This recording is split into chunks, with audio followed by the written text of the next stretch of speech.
अस्सलाम वालेकुम व्यूअर।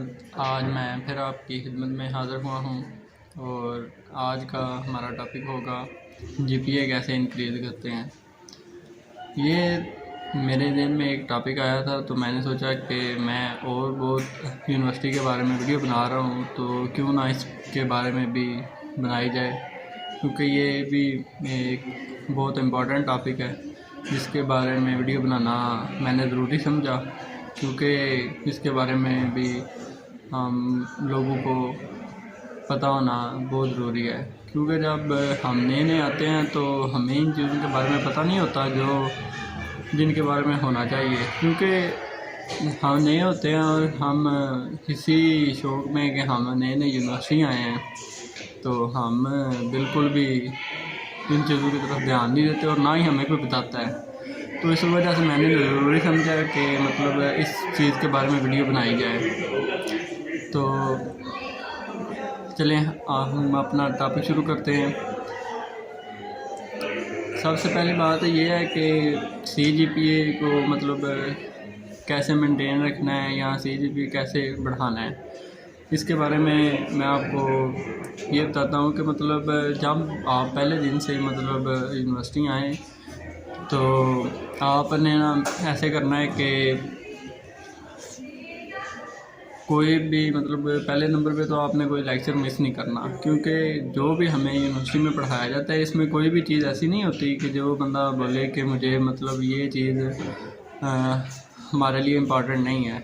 वो किसी न किसी जगह पे हमारे काम ज़रूर आती है। तो इसके बारे में ये है कि आपने कोई भी लेक्चर मिस नहीं करना। दूसरे नंबर पे जो यूनिवर्सिटी की पढ़ाई है ना, मैं इसे मतलब इस तरह कहता हूँ कि मतलब ये एक ना बहुत मेरी नज़र में हर एक का एक अपना पॉइंट ऑफ व्यू होता है कि ये बहुत ज़रूरी होती है। एंड पे तैयारी करके स्कूल कॉलेज में तो हम तो पास हो जाते हैं, एंड वाले 1-2 महीना भी करें तो हम इतने हो जाते हैं कि मतलब एक एवरेज नंबर ले सकते हैं।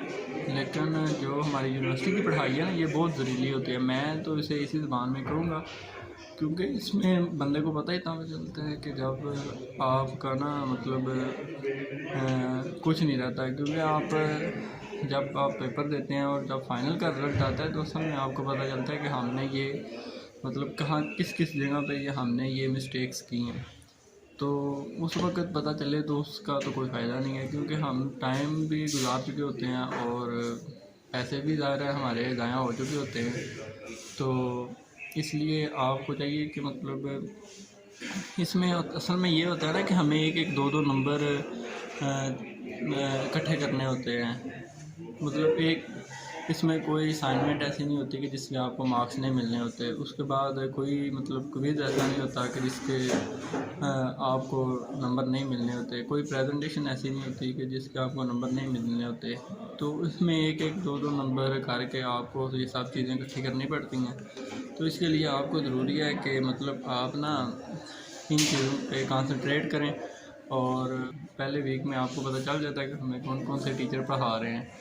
तो आप उन टीचर के बारे में दूसरे स्टूडेंट से सीनियर से गाइड लें कि मतलब ये कैसा पढ़ाते हैं या मतलब उनकी असाइनमेंट वगैरह कैसी होती है।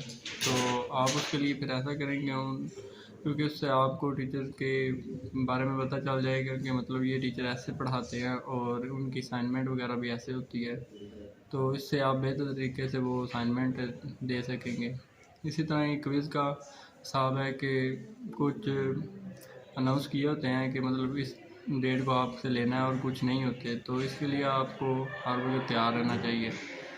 इसी में ही आपकी बेहतरी है। और उसके बाद आ जाती है प्रेजेंटेशन के होते हैं 10 मार्क्स।